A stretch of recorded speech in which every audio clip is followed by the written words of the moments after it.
आज मैं आपको बताऊंगी परिवार की अहमियत क्या होती है। पैसा, जमीन जायदाद ही सब कुछ नहीं होता। एक गांव में एक सुखी परिवार रहता था। उस परिवार में 3 भाई और एक बहन थी। उनके माँ बाप उन चारों से बेहद प्यार करते थे, मगर बीच वाले बेटे से थोड़ा परेशान थी, क्योंकि बड़ा बेटा पढ़ लिख कर डॉक्टर बन गया, छोटा बेटा पढ़ लिख कर इंजीनियर बन गया, मगर उनका जो बीच वाला बेटा था वो बिल्कुल गंवार और आवारा ही बनकर रह गया। अब उनके 2 बेटे डॉक्टर और इंजीनियर ने शादी भी कर ली थी और कुछ महीनों के बाद ही उनकी बेटी की भी एक अच्छे घराने में शादी हो गई थी। मगर बीच वाला बेटा अब भी कुंवारा ही था, क्योंकि वो बिल्कुल अनपढ़ था और कहीं पर भी मजदूरी का छोटा सा काम करता था। इसलिए उसे शादी के लिए कोई भी लड़की नहीं मिल रही थी और उसके माँ बाप उससे बहुत परेशान हो चुके थे। अब जब भी उसकी बहन अपने मायके आती तो पहले वह अपने डॉक्टर और इंजीनियर भाइयों से मिलती थी, मगर बीच वाले भाई से तो वो बहुत कम मिलती थी, क्योंकि उसे ज़्यादा पैसे नहीं दे पाता था। लेकिन फिर भी वो अपनी बहन से बहुत प्यार करता था। अब उनके पिताजी के बीच वाले बेटे की शादी किए बिना ही मृत्यु हो गई। उनकी माँ ने सोचा, कहीं अब किसी के मुंह से बंटवारे की बात ना निकले, इसीलिए अपने ही गांव की एक सीधी सादी लड़की से अपनी गंवार लड़की की शादी करवा दी। शादी होते ही ना जाने क्या हुआ। अब उसका अनपढ़ बेटा पूरा मन लगाकर काम करने लगा और पहले से कहीं ज़्यादा मेहनत भी करने लगा। अब तो उसे कोई भी दोस्त बुलाने आता तो वह उससे यही कहता था कि भाई, पहले तो जैसे तैसे अकेला कमाकर खा लेता था, मगर अब मेरी शादी हो गई है तो मुझे अपनी पत्नी के लिए भी कमाना पड़ता है और कल को आने वाले बच्चों के लिए भी तो कुछ जोड़ना ही पड़ेगा। इसलिए दोस्त, अब मैं तेरे साथ नहीं घूम सकता। यह कहकर उसका गंवार लड़का सीधा अपने काम पर निकल जाता है।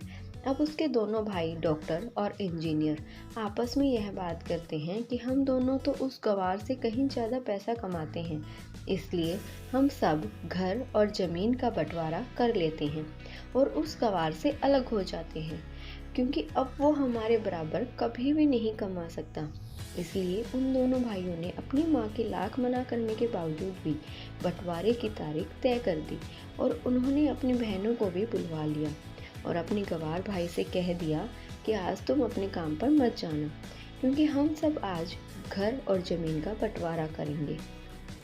उसी वक्त उसकी बहन भी आ जाती है। तभी उसका गंवार भाई कहता है, तुम लोग बंटवारा कर लो, मुझे जो भी देना हो दे देना, मैं शाम को आकर अंगूठा लगा दूंगा। तभी उसकी बहन कहती है, अरे बेवकूफ़, तू तो अनपढ़ ही रहेगा, जमीन का हिस्सा तो आमने सामने बैठकर ही होता है। तभी उसके दोनों भाई भी बीच वाले गंवार भाई को उल्टा सीधा कहते हैं।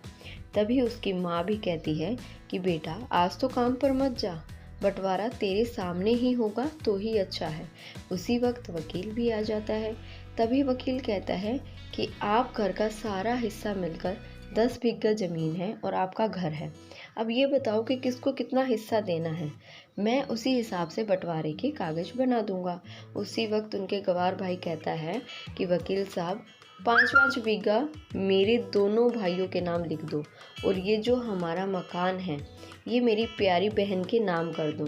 तभी उनके दोनों भाई और बहन पूछते हैं कि और तू हिस्से में क्या लेगा।